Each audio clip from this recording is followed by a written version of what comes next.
Hello viewers, இன்னைக்கு வீடியோவில் நம்ம என்ன படம் பார்க்க போகிறோம் அப்படின்னா 2024 ஒரு கொரியன் சூப்பர் நேச்சுரல் ஹாரர் படமாக வந்த எக்ஸுமா அப்படிங்கிற படத்துடைய ஷார்ட் எக்ஸ்பிளனேஷன் வீடியோ தான் பார்க்க போகிறோம். சரி வாங்க, டைம் வேஸ்ட் பண்ணாமல் வீடியோக்குள்ளே போயிடலாம். ஒரு பெரிய பணக்கார கொரியன் பார்க் ஃபேமிலி இப்போ யூஎஸ்ல போய் செட்டில் ஆயிட்டாங்க. இப்போ இவங்களுடைய பிரச்சனை என்ன அப்படின்னா, இவங்க வம்சத்துல சமீபத்துல பிறந்த ஒரு குழந்தைக்கு மர்மமான நோய் ஏற்பட்டு உயிருக்கு போராடிட்டு இருக்கு.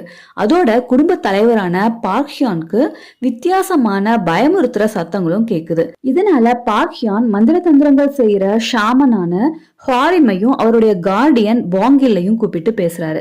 கிரேவ் கால் அப்படின்னு சொல்லப்படுற ஒரு சாபத்தை இவங்களுடைய மூதாதையர் ஒருத்தருடைய ஆவி விட்டதால இவங்களுக்கு இப்படி ஒரு பிரச்சனை ஏற்பட்டு இருக்கிறதா சொல்றாங்க ஹாரிம். அதுக்கு தீர்வா அந்த குறிப்பிட்ட மூதாதையரான இவங்களுடைய பார்க்கியானுடைய கொள்ளு தாத்தாவுடைய உடலை கல்லறையில இருந்து எடுத்து ஒன்னு இடம் மாத்தி வைக்கணும், இல்லைன்னா நல்லபடியா தகனம் செஞ்சு சாந்தப்படுத்தணும் அப்படின்னு சொல்றாங்க.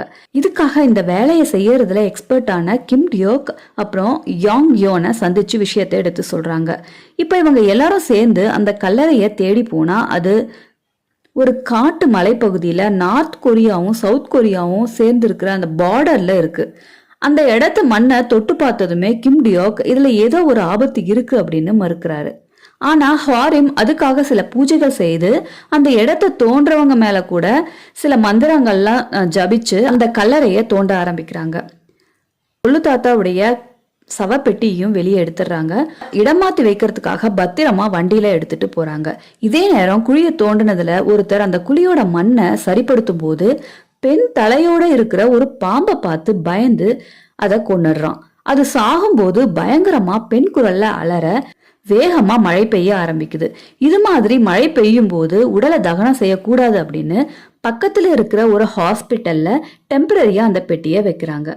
இந்த கல்லறை பெட்டிக்குள்ள பல விலை உயர்ந்த பொருட்கள் இருக்கிறதாகவும் அதனால அந்த காலத்திலேயே பல திருடர்கள் அதை திருட முயற்சி செய்து முடியாம போனதாகவும் அந்த மலைக்கு பக்கத்துல தங்கி இருக்கிற தாத்தா ஒருத்தர் கிம் டியோக் கிட்ட சொல்றாரு. பார்க் ஹியானுடைய கொள்ளு தாத்தா அப்ப ஜப்பான் கொரியாவை ஆண்டுகிட்டு இருந்த காலகட்டத்துல ஜப்பான் கவர்மெண்ட்டுக்கு விசுவாசமா இருந்தவர். அதனால அவர்கிட்ட பெரிய அளவுல பணம் கொட்டி கிடந்ததாகவும் சொல்ற கதையை நம்பி இப்ப அந்த ஹாஸ்பிட்டல்ல சவப்பெட்டியை பாதுகாக்கிற வேலையில இருக்கிற ஒருத்தர் அந்த பெட்டியை ஓபன் பண்ணிடுறாரு. அதுக்குள்ள ஹாரிம் அங்க வந்து தடுத்தாலும் ஏதோ ஒரு ஈவில் ஸ்பிரிட் வெளியே வந்ததை உணர்றாங்க. வெளியே வந்தது அந்த கொள்ளு தாத்தாவுடைய ஆவிதான்.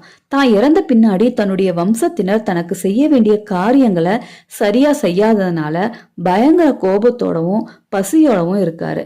அந்த கோபத்தோட வெளிப்பாடா தன்னோட வம்சத்துல இருக்கிற எல்லா உயிர்களையும் ரத்த காவு வாங்க நினைக்கிறாரு. அதே வேகத்தோட வயதான தன்னுடைய பையன், அப்புறம் அவருடைய மருமகள், அப்புறம் மூணாவதா பார்க் ஹியோனையும் கொடூரமா கொன்னுடுது அந்த கொள்ளு தாத்தாவுடைய ஆவி. அடுத்ததா உடல்நிலை சரியில்லாம இருக்கிற அந்த பிஞ்சு குழந்தையுடைய ஹார்ட் பீட்டையும் நிறுத்த முயற்சி செய்யும் போது அதோட சீரியஸ்னஸை புரிஞ்சுக்கிற ஹாரிம் உடனடியா அந்த ஹாஸ்பிட்டல்ல இருக்கிற மின் மயானத்திலேயே அந்த கொள்ளு தாத்தாவுடைய உடலை எரிக்கிறாங்க. நல்ல வேளையா குழந்தை காப்பாத்தப்படுது. அந்த குடும்பத்து மேல இருந்த சாபமும் நீங்குது. இப்ப எல்லாமே நல்லபடியா முடிஞ்சது அப்படின்னு கிம் டியோக் நிம்மதி அடையிற அதே நேரம் குழி தோண்டின அந்த ஒர்க்கர் உடல்நிலை சரியில்லாம இருக்கிறத தெரிஞ்சுக்கிட்டு அவனை போய் நேர்ல பாக்குறாரு.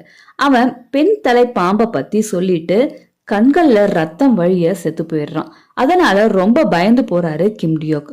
அந்த கொள்ளு தாத்தா கல்லறையில பேருக்கு பதிலா லாங்கிடியூட் லாக்டிடியூட் அப்படின்னு சொல்லப்படுற நில தீர்க்கரேகை கோட்டுடைய நம்பர் 1 இருந்தது ஞாபகத்துக்கு வர திரும்ப அந்த கல்லறை குழியில குறிப்பிட்ட அந்த இடத்தை தோண்ட ஆரம்பிக்கிறாரு கிம் டியோக். இப்ப இன்னும் ஒரு சவப்பெட்டி தெரிய அதிர்ச்சி அடைகிறாரு கிம் டியோக். அங்க பார்த்தா 7 அடி உயரத்துல வழக்கத்துக்கு மாறா செங்குத்தா ஒரு சவப்பெட்டி கிடைக்குது. அதை சுத்தி இரும்பு வேலிலாம் போட்டு பத்திரமா பூட்டி வச்சிருக்காங்க.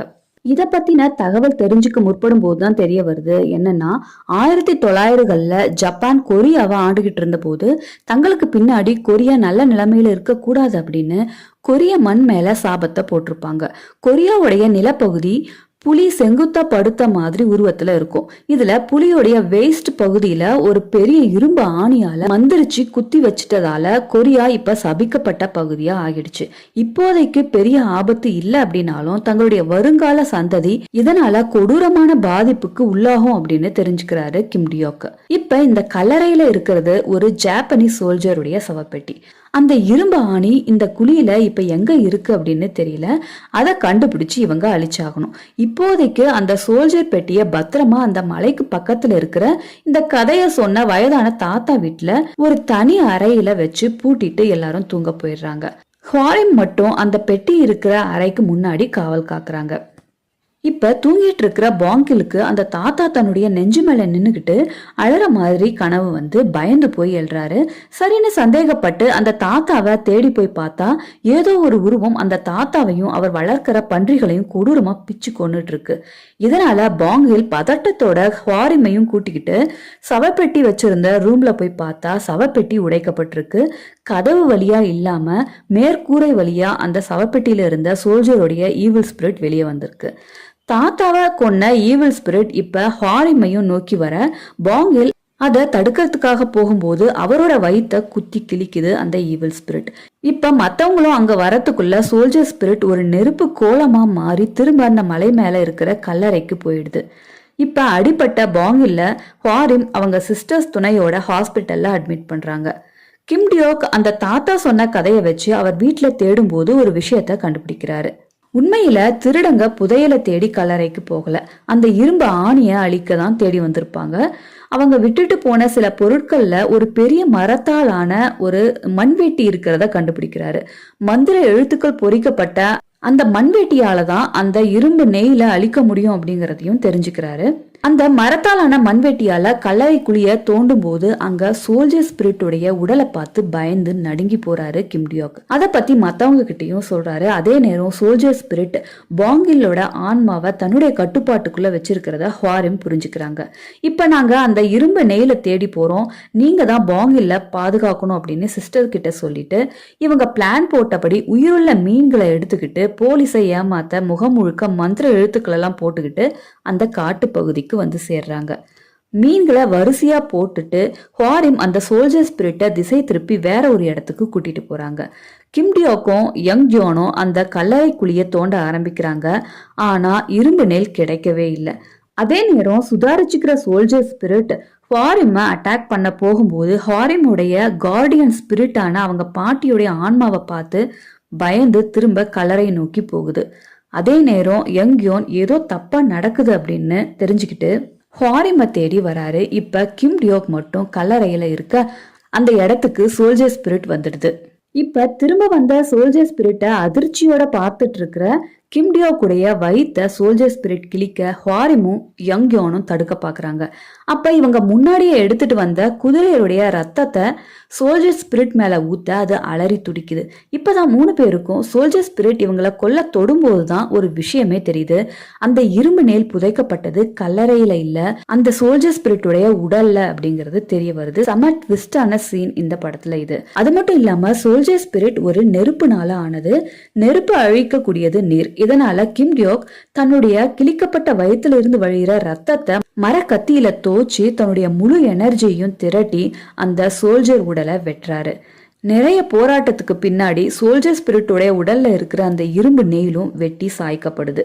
ஒரு வழியா கொரிய மண்ணுடைய சாபம் அழியுது. கடைசியா எல்லாரும் உயிர் பிழைச்சிடுறாங்க.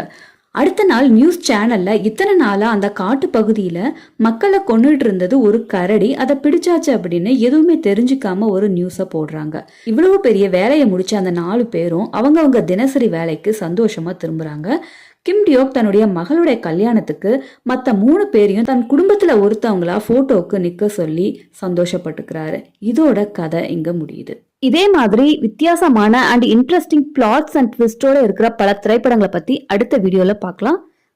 அது வரைக்கும் டேக் கேர் அண்ட் பாய். என்னுடைய சேனலை நீங்க இன்னும் சப்ஸ்கிரைப் பண்ணலனா சப்ஸ்கிரைப் பண்ணிடுங்க. அப்படியே பக்கத்துல இருக்கிற பெல் ஐக்கானை கிளிக் பண்ணி ஆளுங்கிற பட்டனை கிளிக் பண்ணுங்க. அப்பதான் நான் போஸ்ட் பண்ற வீடியோஸ் எல்லாமே உங்களுக்கு உடனுக்குடன் வந்து சேரும். இந்த வீடியோ உங்களுக்கு பிடிச்சிருந்ததுன்னா லைக் பண்ணுங்க, கமெண்ட் பண்ணுங்க, உங்க ஃப்ரெண்ட்ஸ் அண்ட் ஃபேமிலிஸ்க்கு ஷேர் பண்ணுங்க, சப்போர்ட் பண்ணுங்க. தேங்க்யூ.